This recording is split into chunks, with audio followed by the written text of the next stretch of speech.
नमस्कार मित्रांनो, तुमचं स्वागत आहे आपल्या YouTube चॅनलवरती।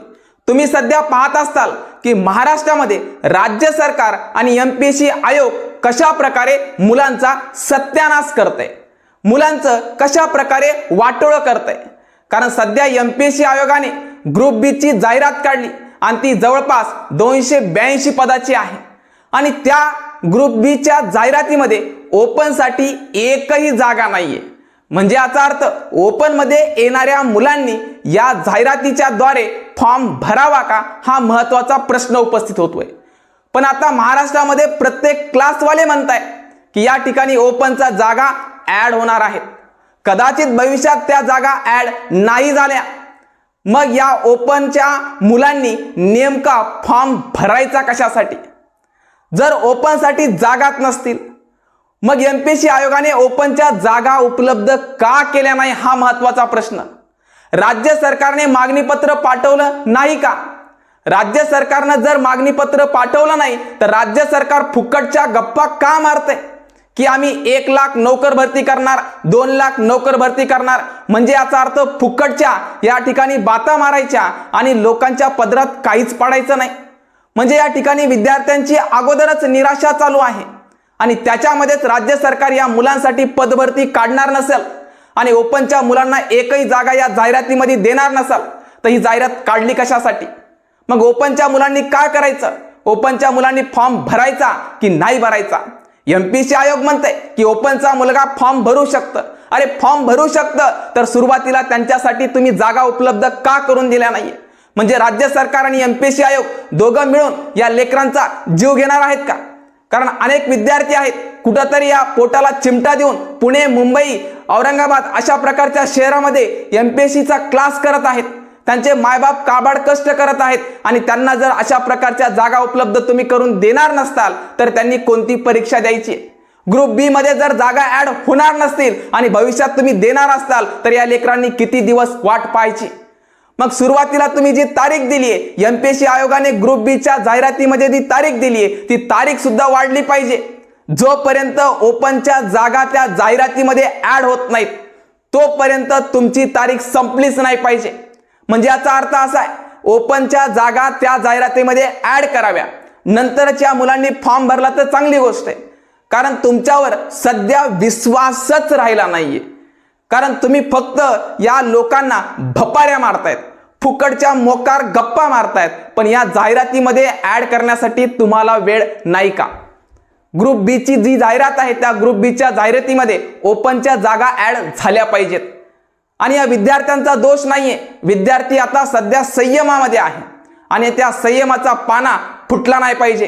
कारण येणाऱ्या निवडणुकीमध्ये तुमच्याही पक्षाचे उमेदवार असतील, सत्तेतील असो की विरोधातले, या लोकांना फक्त स्वतःची सत्ता आणि स्वतःचा माज आठवतोय। पण या विद्यार्थ्याकडे लक्ष देण्यासाठी तुमच्याकडे वेळ नाहीये।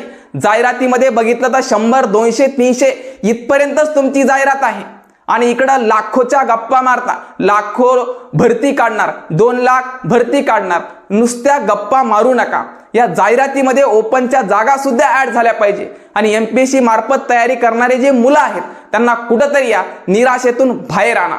त्यांना एक आशेचं किरण आहे की या वर्षी भरतीमध्ये चांगल्या जागा निघतील, पण तुमच्या जागा बघितल्या तर 282, कुठेतरी 1000 पदांची जाहिरात येण्याची विद्यार्थी वाट पाहत होते आणि त्याच्यामध्ये तुम्ही जाहिरात काढली फक्त 282 पदाची।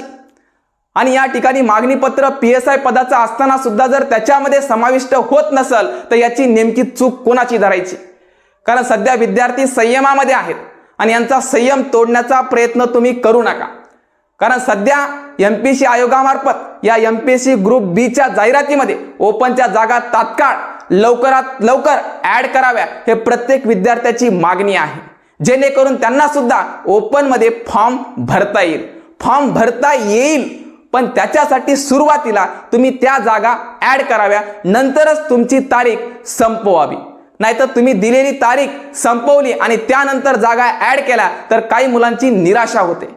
म्हणून जोपर्यंत त्या जागा ऍड होत नाहीत तोपर्यंत तुमची तारीख वाढलेलीच पाहिजे। यासाठी मुलांनी जो महत्त्वाची आशा दाखवली, त्यांनी जे प्रश्न मांडलेत तेच प्रश्न या व्हिडिओच्या मार्फत तुम्हाला सांगत आहे. आणि हा व्हिडिओ इतरांपर्यंत शेअर करा, जेणेकरून राज्य सरकारला सुद्धा आणि एमपीएससी आयोगाला सुद्धा कळालं पाहिजे की विद्यार्थ्यांची मागणी काय आहे. कारण सध्या क्लासवाले फक्त आपला क्लास चालवण्यासाठी, विद्यार्थ्यांना आपल्याकडे वळवण्यासाठी सध्या ओपनच्या जागा येतील अशी आशा दाखवत आहेत. पण नुसती आशा दाखवू नका. भविष्यात येतील का नाही याची शाश्वती खरंच तुमच्याकडे 100% आहे का? याची शाश्वती 100% असेल तरच त्या विद्यार्थ्यांना आशा दाखवा. नाहीतर काय होईल की या ठिकाणी फॉर्म भरतील मुलं आणि भविष्यात त्याच्या जागा निघणारच नाहीत. याची गॅरंटी तुम्ही देणार आहात का? 100% गॅरंटी देणार असताल तर एमपीएससी आयोगाने सुद्धा तसं एक शुद्धीपत्रक काढावं की भविष्यामध्ये ओपनच्या जागा ऍड होतील, तेव्हाच मुलांना त्याच्यावर विश्वास बसेल. नाहीतर तुमच्या फुकटच्या गप्पावर त्यांना विश्वास नाहीये. क्लासवाल्यांनी सुद्धा याची मागणी एमपीएससी आयोगाकडे केली पाहिजे की ओपनच्या जागा जोपर्यंत ऍड होत नाहीत तोपर्यंत तुमची शेवटची तारीख संपली नाही पाहिजे. कारण अशा प्रकारचा तुमचा कारभार अनेक वेळा पाहिलाय, इथून पुढे होता कामा नये. राज्य सरकारने सुद्धा याच्यामध्ये कुठंतरी दखल घेऊन या जाहिरातीमध्ये ओपनच्या जागा ऍड कराव्यात, हीच मागणी सर्व विद्यार्थ्यांची आहे. ठीक आहे, थांबतो. धन्यवाद.